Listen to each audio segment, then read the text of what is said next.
Kalau akhlak saya sudah seperti ini sejak lahir, saya sejak lahir memang berkata kasar, suka maki-maki, ya sudah, jangan salahkan saya misalnya.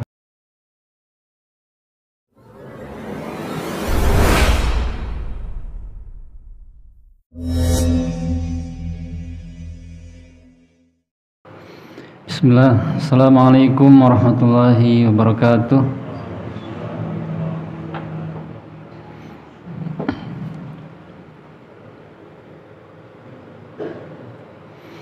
Innal hamdalillah nahmaduhu wa nasta'inuhu wa nastaghfiruh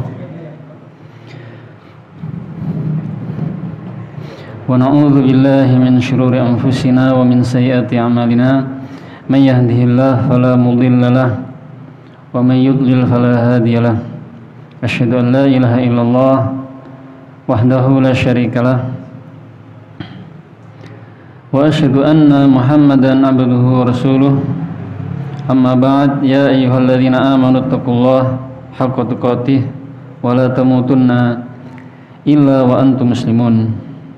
Ma'asyiral muslimin wal muslimat rahimakumullah. Marilah kita bersyukur kepada Allah Subhanahu wa taala atas limpahan nikmat yang dikaruniakan kepada kita, terutama nikmat iman, Islam, kesehatan, rasa aman dan kenyamanan. Bersyukur kepada Allah Subhanahu wa taala atas semua nikmat tersebut dengan cara kita meningkatkan takwa kepada Allah Subhanahu wa taala. Selalu istiqomah, terus-menerus mentauhidkan Allah, senantiasa taat kepada Allah, segera melaksanakan perintah-perintah Allah dan meninggalkan segala larangannya, dan selalu ikhlas dalam beramal hingga akhir hayat kita. Salawat dan salam semoga tercurahkan kepada Nabi kita, Nabi Muhammad SAW, beserta keluarganya, para sahabatnya, dan para pengikutnya yang setia hingga akhir zaman. Ma'asyiral muslimin wal muslimat rahimakumullah. Insyaallah pada malam hari ini kita akan memulai mengkaji atau membahas kitab Makarimul Akhlak. Makarimul Akhlak artinya budi pekerti yang luhur. Budi pekerti yang luhur, yang ditulis oleh Syekh Muhammad bin Shalih Al-Utsaimin, seorang ulama besar dari Unaizah, Arab Saudi. Yang sebenarnya kitab ini adalah sebenarnya bukan tulisan beliau, tapi ini adalah muhadharah, ceramah yang beliau sampaikan di Markas Soifi di Ma'had Unaizah. Lalu ceramah beliau ini ditulis oleh muridnya yang bernama Khalid Mustafa Salim Abu Saleh. Setelah ditulis, diserahkan ke beliau lagi untuk dikoreksi. Lalu setelah dikoreksi dicetaklah kitab ini yang berjudul Makarimul Akhlak.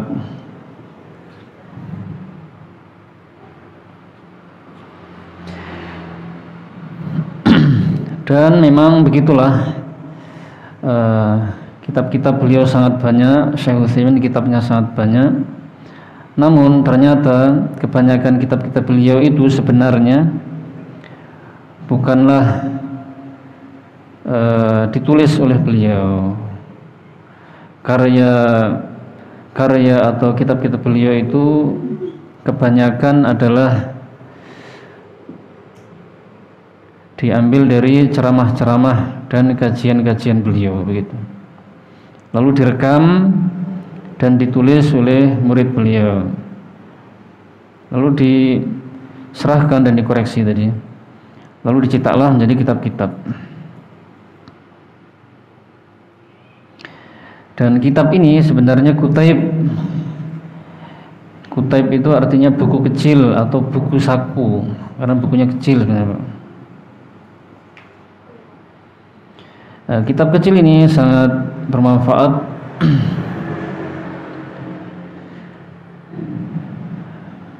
dan mudah-mudahan Allah Subhanahu wa taala mengaruniakan kepada kita ilmu yang bermanfaat dari kitab yang mulia ini. Baik kaum muslimin rahimakumullah. Qala al-muallif rahimahullah, penulis buku mengatakan, maksudnya Syekh Utsaimin rahimahullah mengatakan, Bismillahirrahmanirrahim. Innal hamdalillah nahmaduhu wa nasta'inuhu wa nastaghfiruhu wa natubu ilaihi wa na'udzu billahi min syururi anfusina wa min sayyiati a'malina. May yahdihillahu fala mudilla lahu wa may yudlil fala hadiyalah. Mukadimahnya sangat panjang, Pak. Jadi tidak saya baca seluruhnya. Intinya beliau sebelum menyampaikan isi muhadharah, ceramah atau dari kitab ini, beliau mukadimah dahulu memuji Allah Subhanahu wa taala. Setelah itu beliau mengatakan amma ba'd. Adapun setelahnya.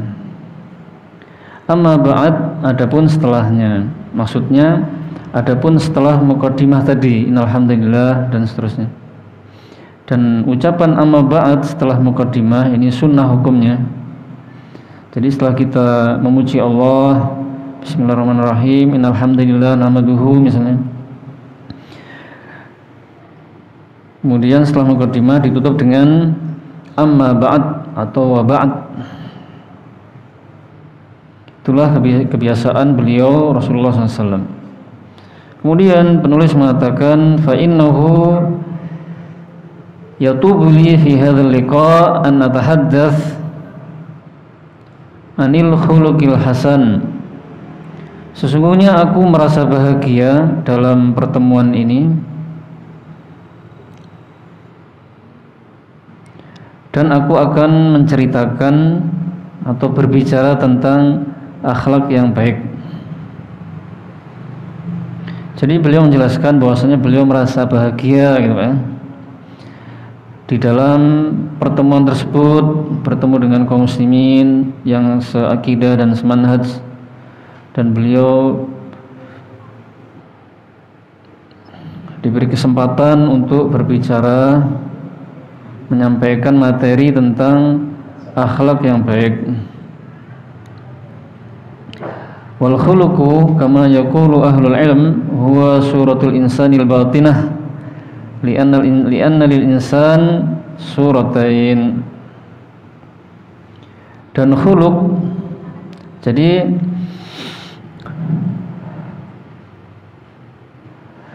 di sana ada al-khuluq dan ada al-khalq. Kalau al-khuluq itu jamak dari akhlak. Khuluq itu artinya budi pekerti, perangai atau kelakuan. Sedangkan al-khalqu, al-khalq harakatnya kha-nya fathah, lamnya disukun. Itu artinya fisik, badan. Bisa juga diartikan makhluk. Al-khalq artinya makhluk atau fisik. Sedangkan al-khuluq artinya adalah akhlak, budi pekerti tadi, perangai. Para ulama mengatakan bahwasanya khuluq, akhlak itu adalah gambaran manusia secara batin. Karena manusia itu memiliki dua gambaran.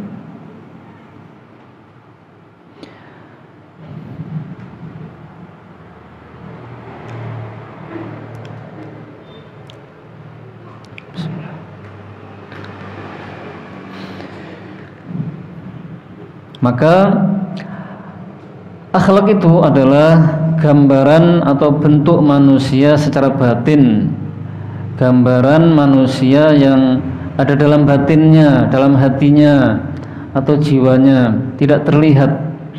Akhlak itu tidak terlihat, Pak. Pada asalnya begitu. Karena manusia itu punya dua gambaran atau dua bentuk, yaitu surah zahirah dan surah batinah. Bentuk secara zahir dan bentuk secara batin.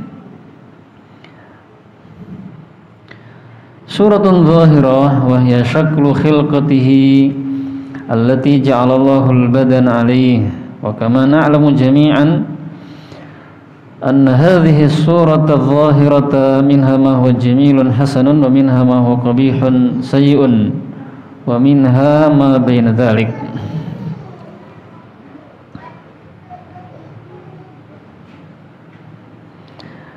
Adapun surah zahirah, bentuk luarnya yang terlihat, Pak, ya.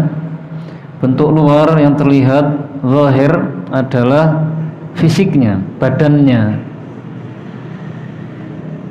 Jadi bentuk yang pertama adalah badannya, fisiknya, dari ujung kepala sampai ujung kaki.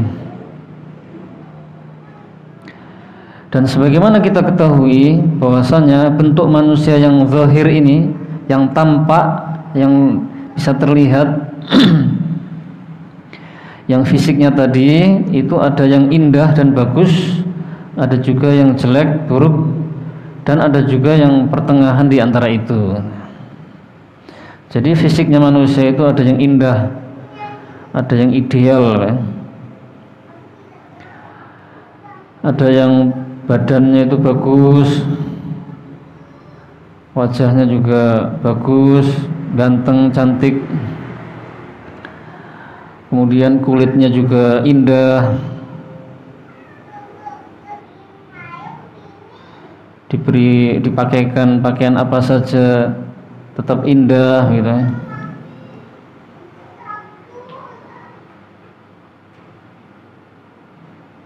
Ada juga manusia yang fisiknya itu buruk, jelek. Ada juga yang pertengahan, tidak bagus dan juga tidak jelek, biasa-biasa saja, fisiknya biasa-biasa saja. Wa kadzalika tanqasimu suratul batinatu ila suratin hasanah wa ila suratin sayyi'ah, wa hadza ma yu'abbaru anhu bil khuluqi. Fal khuluqu idzan huwa suratul batinatu allati tubi'al insanu 'alaiha. Begitu juga surah batinah, gambar atau bentuk manusia yang batin yang tidak terlihat tadi, itu juga ada yang baik dan juga ada yang buruk. Bentuk batin tadi dikatakan dengan akhlak, perangai atau karakter, budi pekerti. Maka khuluq atau akhlak itu adalah bentuk yang batin, bentuk dalam tidak terlihat yang ditetapkan oleh Allah untuk manusia. Jadi akhlak itu tidak terlihat. Ada akhlak yang baik, ada akhlak yang buruk, gitu Pak, ya.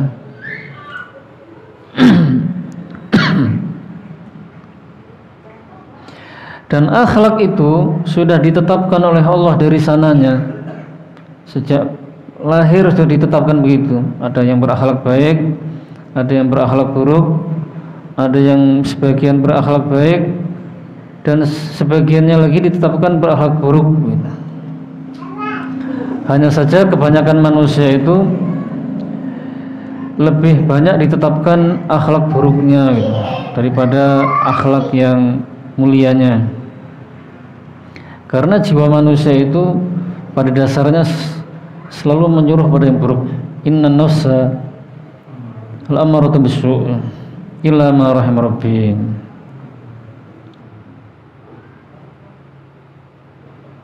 Sesungguhnya jiwa itu selalu menyuruh pada yang buruk kecuali yang dirahmati oleh Allah Subhanahu wa taala.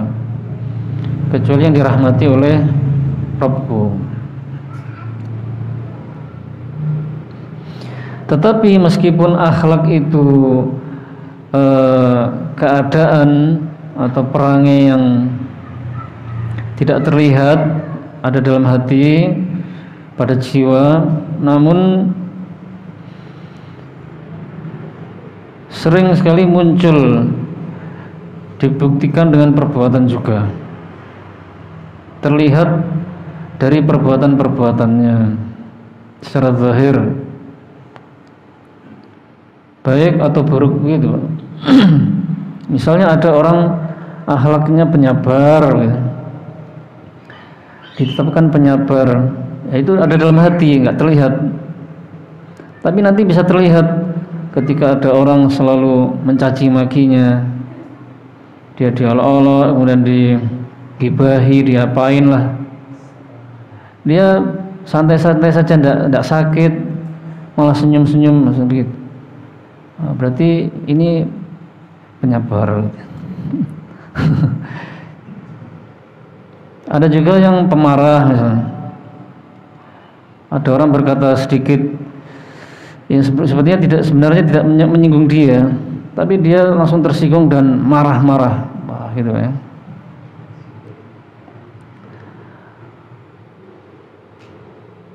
Hanya masalah sepele mungkin dia langsung marah-marah, mengeluarkan kata-kata kasar, bahkan banting-banting apa misalnya begitu. Wah, berarti keadaan yang melekat pada jiwa tadi,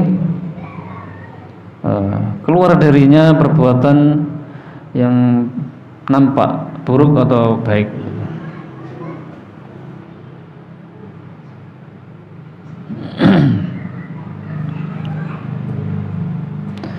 Kemudian Syekh Utsaimin rahimahullah menyampaikan pertanyaan, dan begitulah di antara kelebihan beliau di kajian-kajian beliau atau ceramah-ceramah beliau diselipkan pertanyaan gitu, untuk menarik perhatian.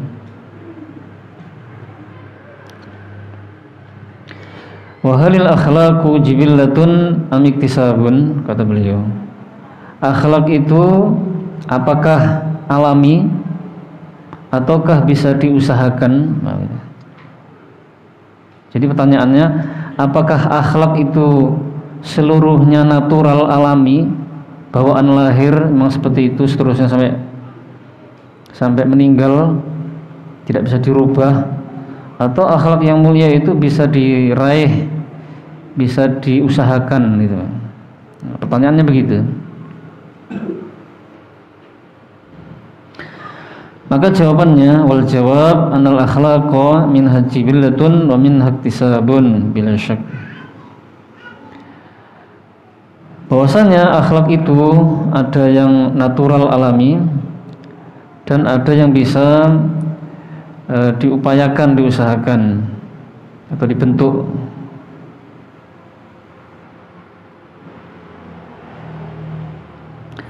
Fakama yakunul khuluqu tabi'atun fa innahu qad yakunu kasban. Bima'na anal insan kama yakun madbu'an alal khuluqil hasanil jamil faqad yahsulu alal khuluqi an tariqil kasbi wat tamrin. Maka sebagaimana akhlak itu tabiat alami atau natural tadi, bawaan lahir ya, tapi akhlak itu juga bisa diusahakan, bisa didapatkan dengan usaha yang keras. Maksudnya adalah bahwasanya manusia sebagaimana sudah ditetapkan oleh Allah dia berakhlak mulia, maka dia juga bisa meraih akhlak mulia itu dengan cara usaha dan melatih terus. Jadi jemaah rahimakumullah, kita itu tidak boleh putus asa dari rahmat Allah, tidak boleh mutung, tidak boleh bersandar kepada takdir atas perbuatan-perbuatan buruk kita. Berbuat buruk beralasan takdir. Akhlak saya sudah seperti ini sejak lahir. Saya sejak lahir memang berkata kasar, suka maki-maki, ya sudah, jangan salahkan saya misalnya. Saya sejak lahir ini memang gerusa-gerusuh, tidak bisa tenang misalnya. Ya, ini sudah bawaan, sudah ditetapkan seperti itu.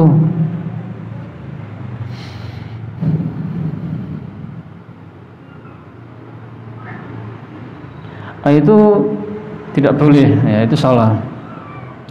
Dia harus berusaha keras, melatih, kemudian membiasakan terus menerus berakhlak mulia itu hingga akhirnya nanti dimiliki gitu.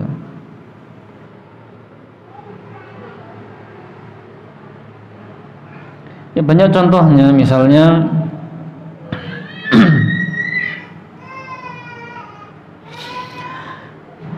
misalnya seseorang rajin sholat berjamaah di masjid.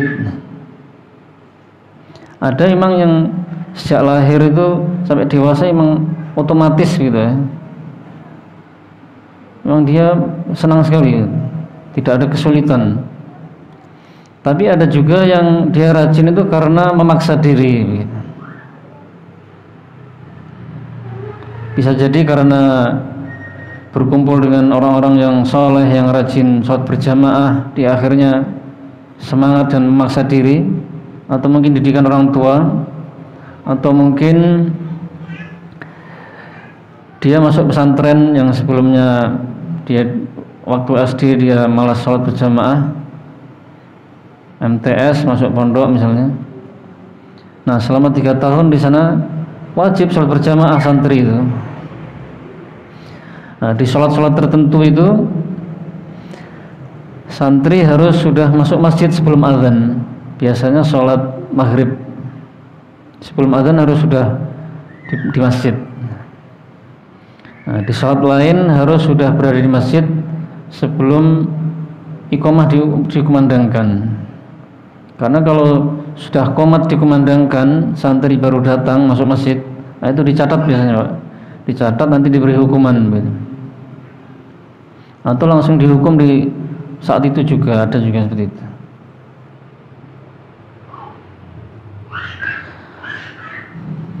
Makanya dengan dibiasakan tadi selalu sholat berjamaah, akhirnya lulus dari pesantren misalnya, pulang ke rumah ya seperti otomatis gitu. Azan segera ke masjid. Kalau terlambat atau tidak sholat berjamaah itu rasanya gimana begitu, merasa berdosa begitu.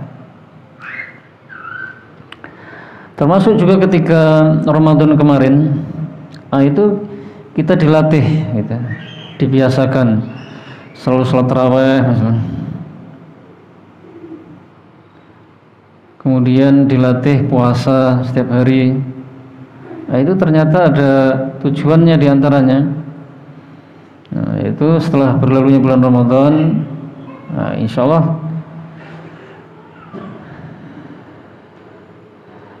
kaum muslimin banyak yang terbiasa sehingga dia bisa melaksanakan sholat malam walaupun tidak 11 rakaat. Kemudian bisa melaksanakan sholat puasa sunnah karena terbiasa puasa Ramadan tadi. Sebagian merasa cukup dengan latihan sebulan itu, tapi sebagian belum. Tapi dia harus lebih memaksa diri gitu.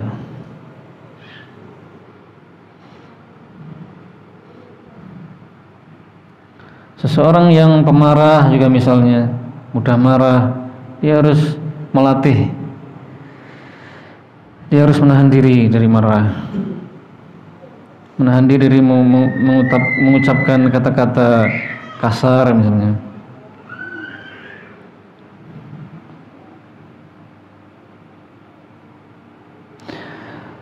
Walidzalika qala an-nabiy sallallahu alaihi wasallam li Ashajji Abdul Qais, inna fika khallatain yuhibbuhum Allah, al-hilm wal anah.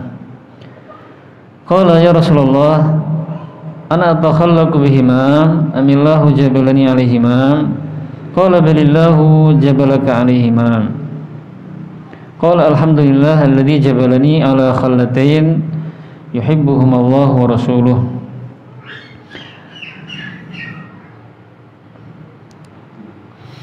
Oleh karena itu Nabi SAW bersabda kepada Asyad Abdul Qais,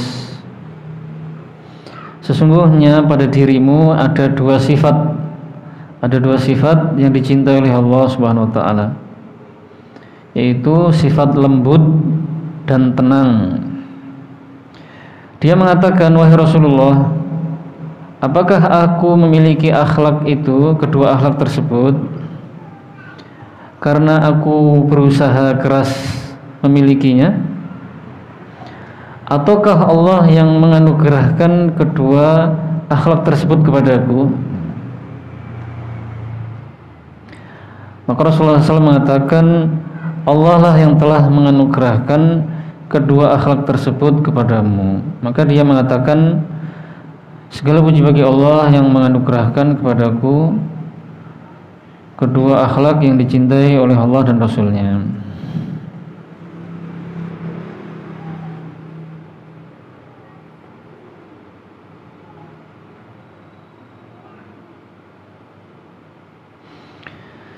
فهذا دليل على أن الأخلاق الحميدة الفاضلة تكون طبعا وتكون تطبعا. Maka ini dalil bahwasanya akhlak yang mulia itu, yang utama itu, ada yang alami dan ada yang diusahakan. Jadi hadis tadi yang diucapkan oleh Rasulullah kepada Asyad Abdul Qais adalah menunjukkan bahwasanya akhlak yang mulia itu ada yang alami dan ada yang didapatkan dengan diusahakan. Yang mana Asyad mengatakan, apakah aku memiliki kedua akhlak itu dengan aku berusaha, ataukah Allah yang menganugerahiku kepadaku? Apakah Allah yang menganugerahkan kedua akhlak itu kepadaku tanpa aku berusaha, maksudnya itu.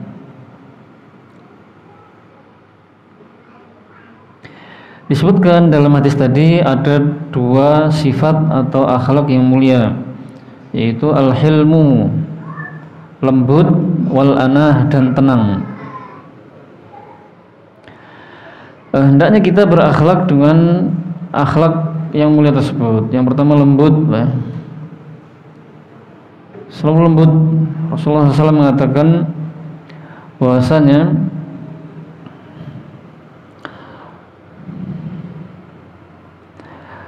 kelembutan itu tidaklah ada pada sesuatu kecuali dia akan menghiasinya. Jadi kelembutan itu jika ada pada sesuatu akan menghiasinya selalu. Dan tidaklah kelembutan itu dicabut dari sesuatu kecuali akan mengotorinya, gitu.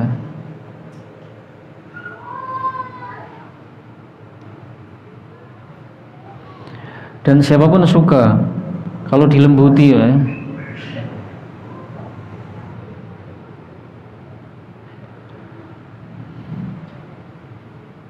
Karena kalau tidak dilembuti, nadanya keras atau kasar, itu yang dikasari salah paham juga. Ini kasar sekali. Padahal yang berkata keras tadi mungkin memang modelnya seperti itu, gitu ya. Maka hendaknya dia berusaha melatih diri.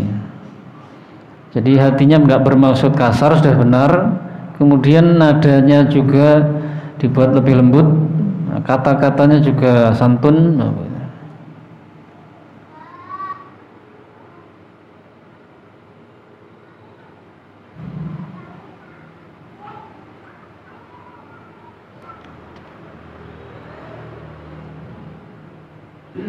Anak senang kepada orang tuanya yang lembut, kalau dikerasi terus anak itu,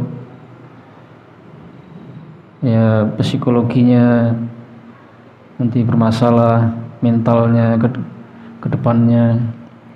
Begitu juga santri, kalau dikerasi terus, apalagi di tengah-tengah pelajaran sudah tidak paham, dimarahi, jelaskan lagi tidak paham lagi, malah semakin dimarahi, malah semakin tidak bisa memahami gitu ya.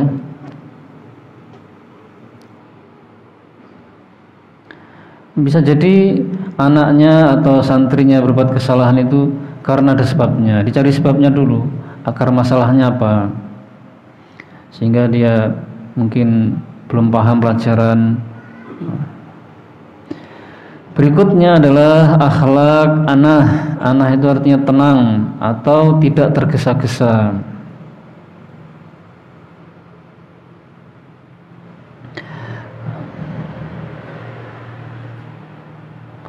Ke masjid tenang gitu ya, berangkat tenang, ada permasalahan apa disuruh memutuskan, dipikir-pikir dahulu betul. Kalau memang belum tahu keputusan yang tepat, dipertimbangkan betul. Kemudian misalnya naik kendaraan motor atau mobil juga tenang, tidak buru-buru. Karena al-ajalatu minasyaiton, kata Rasulullah. Terburu-buru, tergesa-gesa itu termasuk dari perbuatan setan. Terburu-buru itu dari setan. Maksudnya terburu-buru yang tidak ada perlunya gitu. Itu yang dari setan seperti itu. Atau tanpa pertimbangan.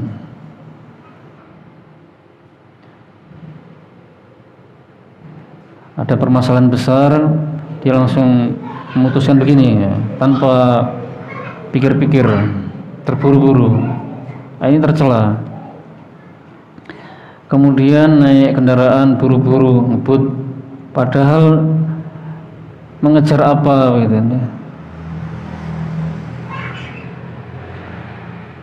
Nah, maka lebih baik tenang, selamat daripada buru-buru bisa-bisa celaka.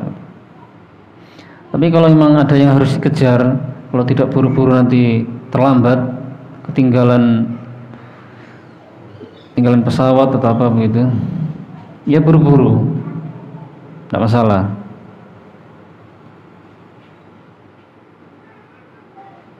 Kecuali kalau mau sholat berjamaah lah, nah, itu memang ada larangan sendiri, tidak boleh berlari atau lari kecil.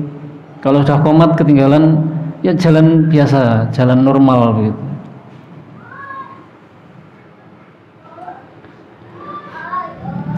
Kalau ketinggalan 3 rakaat ya sudah, nanti ditambah lagi setelah salam.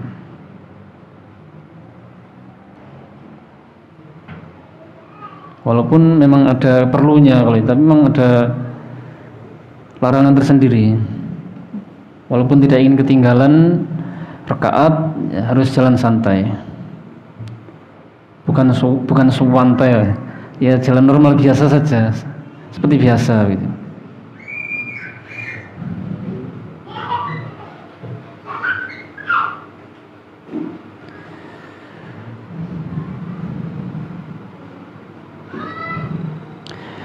Jadi akhlak yang mulia itu ada yang alami, memang bawaan lahir. Insya Allah kita juga memiliki beberapa akhlak mulia bawaan lahir insya Allah ya.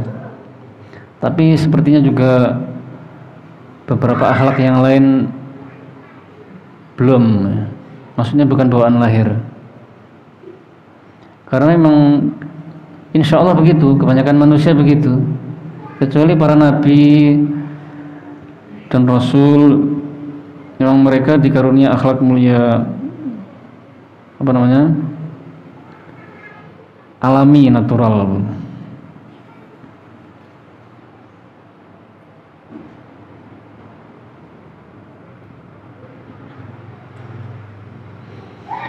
Namun walaupun para nabi dan rasul itu memiliki akhlak mulia yang alami, mereka bukan hanya diam saja, mereka mengamalkannya, bahkan semakin meningkatkannya begitu.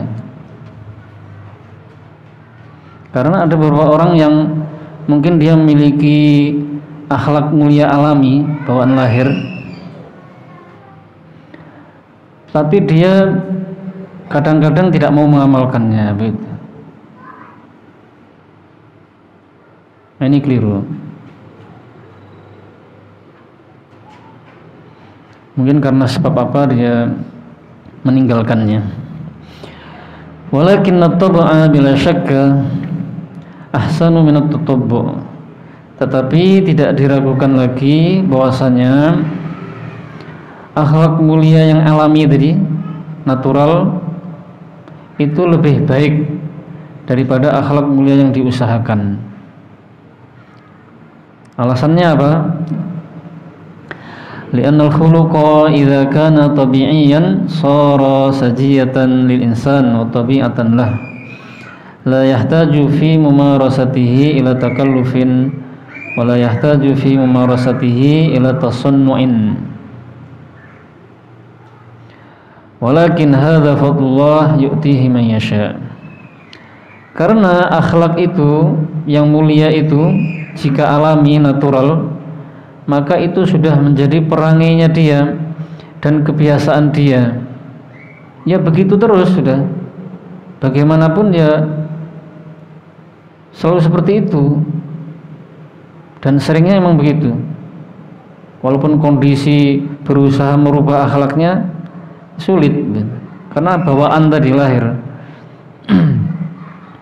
Jadi dia tidak butuh usaha yang keras untuk berakhlak dengan akhlak mulia itu, tidak susah payah, tidak terbebani, ringan sekali.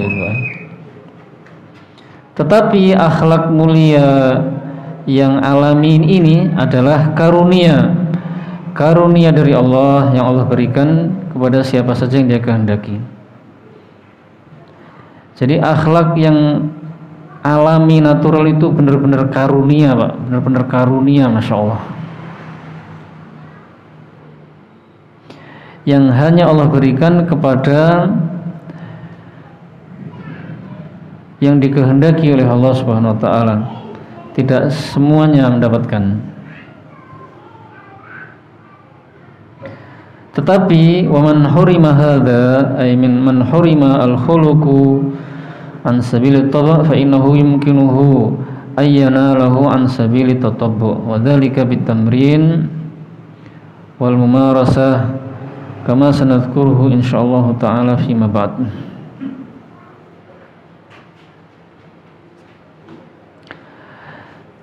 Siapa yang terhalang dari akhlak mulia yang apa tadi? Yang alami tadi, maka memungkinkan bagi dia untuk meraihnya dengan cara usaha. Jadi jangan sampai kita sedih, ya Allah, akhlak saya ini kok kebanyakan buruk begini. Jangan menyerah, gitu Pak. Adalah kita berusaha. Wa dzalika bitamrin wal mumarasah, yaitu dengan melatih dan membiasakannya terus-menerus sampai benar-benar menjadi kebiasaan kita gitu, sehari-hari.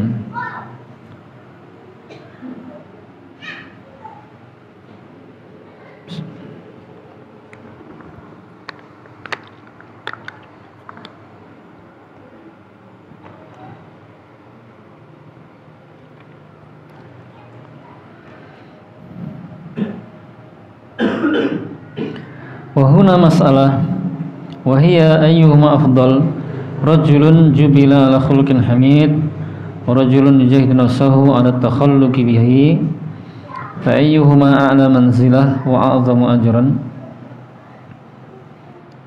Tinggal berapa menit Pak? Masih lama ya. Kemudian di sini ada permasalahan, siapa yang lebih utama? Seseorang yang dianugerahi akhlak mulia secara alami tadi, anugerah dari Allah, ataukah seseorang yang berusaha keras, bersungguh-sungguh meraih akhlak mulia tadi? Nah, mana yang lebih utama? Mana yang tingkatannya lebih tinggi? Mana yang pahalanya paling besar? Jawabannya, wa naqulu jawaban ala hadhil masalah, innahu la syakka anna alladhi jubila al-khuluqi akmal min haitsu takhalluqihi bidzalik aw min haitsu wujudul khalqi fihi li'annahu la yahtaju ila ana'in wala masyaqqatin wala yafutu fi ba'dil mawatin wal amakin idh anna husnal khuluqi fihi sajiyah wa taba' fahuwa fi ayyi waqtin talqahu tajidhu hasanal khuluq wa fi ayyi makanin talqahu tajidhu hasanal khuluq wa ala ayyi halin talqahu tajidhu hasanal khuluq fahuwa min hadhihi nahiyah akmal bila syak. Jawabannya tidak diragukan lagi bahwasanya yang dianugerahi akhlak mulia, maksudnya akhlak yang alami tadi, itu lebih sempurna, lebih tinggi derajatnya, lebih sempurna, pahalanya lebih besar, gitu Pak ya. Karena yang pertama dia tidak perlu usaha keras, karena akhlaknya sudah melekat padanya, dia tidak susah payah, dan akhlak itu tidak akan hilang dari dirinya. Karena sudah menjadi karakternya tadi, kebiasaannya. Dimanapun dia berada, kita bertemu dengannya, dia berakhlak mulia. Di tempat manapun kita bertemu dia, kita mendapatinya berakhlak mulia. Dalam keadaan seperti apapun kita berjumpa dengannya, maka kita mendapatinya berakhlak mulia.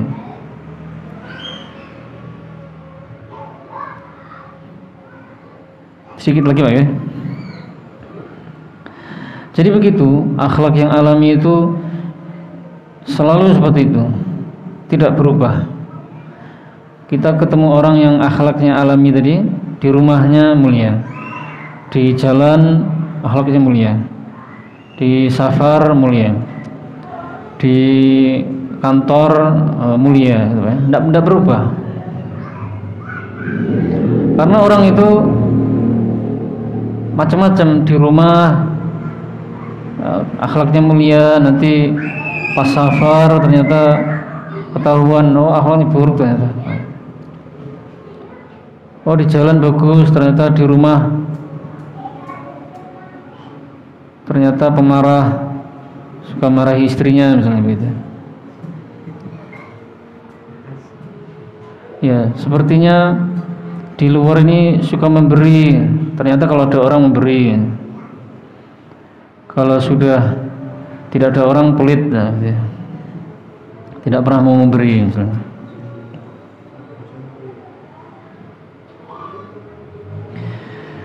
Wa amal khuluq alladhi yakunu bitatabbu' bil ma'alajah wal muwarasah bitamrin fal insanu yujaru alaihi min jihati mujahadi nafsihi lakinnahu min haitsu kamal khuluq anqasu bi katsir minal qismil awal. Sedangkan akhlak yang didapatkan dengan usaha tadi, latihan dan membiasakan diri, maka pelakunya diberi pahala dari sisi perjuangan yang keras itu. Tapi dari sisi kesempurnaan akhlak, maka dia masih kalah dengan orang yang memiliki akhlak alami.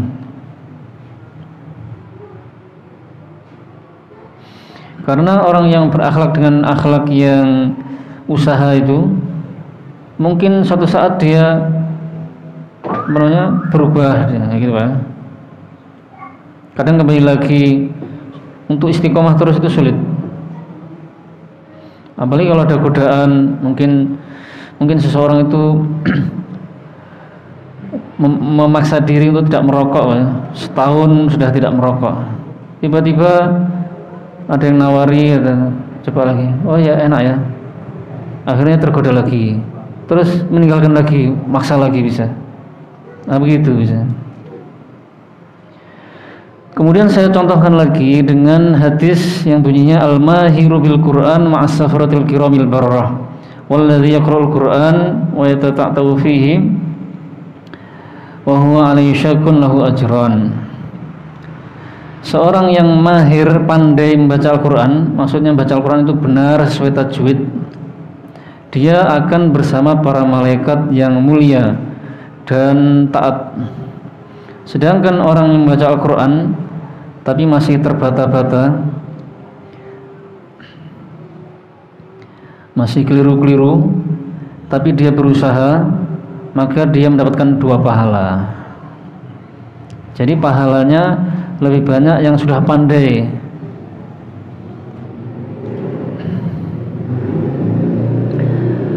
Misalnya ada yang sudah pandai baca Al-Quran 1 juz, yang ini keliru-keliru baca juga 1 juz, pahalanya banyakan yang sudah alami ini, yang sudah pandai ini, walaupun dia tidak susah payah, ringan gitu kan. Nah, sedangkan yang terbata-bata ini dia mendapatkan pahala karena dia sudah bersusah payah dan pahala membaca. Kalau yang mahir ini dihitung per hurufnya 1 kebaikan, dan 1 kebaikan dilipat gandakan menjadi 10. Kalau yang terbata-bata ini pahalanya tidak sampai seperti itu, tapi dia tetap mendapatkan pahala yang besar. Kaum muslimin rahimakumullah, kajian sampai sini dulu, mudah-mudahan bermanfaat insyaallah. Pembahasan selanjutnya kita lanjutkan pertemuan depan. Kita akhiri subhanakallahumma bihamdika asyhadu an la ilaha illa anta astaghfiruka wa atubu ilaik. Assalamualaikum warahmatullahi wabarakatuh.